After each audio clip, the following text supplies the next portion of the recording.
drugs just out in the open in the heart of Manhattan. They aren't even trying to hide it, just lining up needles and injecting themselves with heroin and many other narcotics. We sent Water's World producers to the garment district here in the city to see what's going on for themselves. And within the first 10 minutes, they encountered a junkie reeking of urine, sitting by piles of trash and needles. They saw another guy shooting up over and over again while crowds of people just walked by. Kids, elderly couples. Our producers saw drugged out zombies just walking around, falling down, high as hell. Now, it's a disgrace that we've allowed the greatest city in the country to deteriorate like this. We have a budget here over $100 billion, and we want our citizens to get help.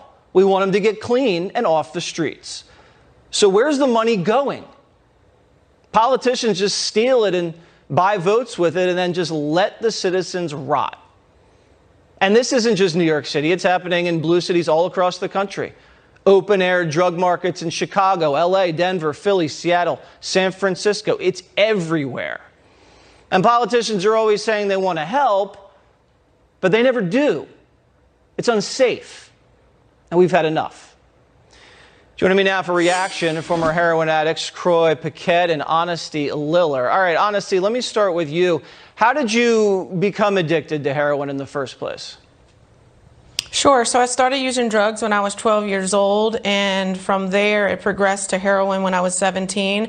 It was just people that I was hanging out with were doing heroin, and I just decided to use it. And the first time I did it, I fell in love. My body and my brain fell in love, and I did it for about 9 more years after that, until I was 26. I came to the McShin Foundation. So you've now gotten clean, thank God, and we applaud you for doing that.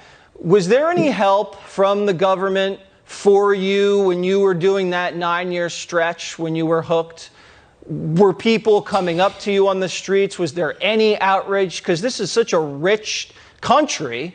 You'd expect all these billions of dollars floating around to get to someone who needs help like you. Not while I was trying heroin and when I was doing heroin those 9 years. No, my mom knew the McShin Foundation, and they took me in the same day that I needed help. It's a local nonprofit that I am now the CEO of. So no, I never really gotten any government help all of those years. All right, and we recommend the foundation, and we'll put it up at the bottom of the screen. Croy, what was your story to begin with?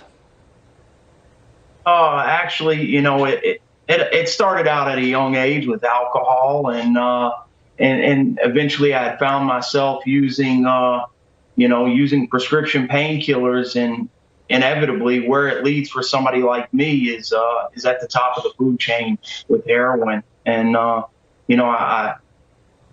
probably almost a decade of heroin use. And, it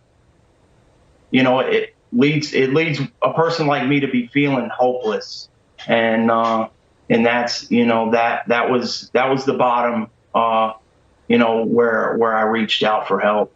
So when you hit rock bottom, what was rock bottom like? Because for many people, rock bottom is jail, is prison. When you're hauled off the streets and put in a place where you can't have access or you don't have anything and you're locked up. Was that rock bottom for you? Actually, having been incarcerated a few times, if I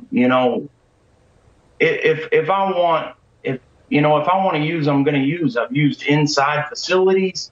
Rock bottom for me was the day that I realized, I didn't know how to live. Thankful that you're here right now with us. In just a few words, all of the help that we say is going out to people to get them clean. What is the most important thing, in your opinion? In my opinion, it's it's community outreach. It's not in a couple words, community outreach. Everyone working together to try to provide some form of help. It's not just the addicts and the alcoholics that are affected. there's families all across the country that are being affected by by this opioid epidemic. Yeah. All right. Real quick, Honesty. You've seen these photos and these images of these streets here in the city. You've seen it across the country. What you would do to help that, real quick.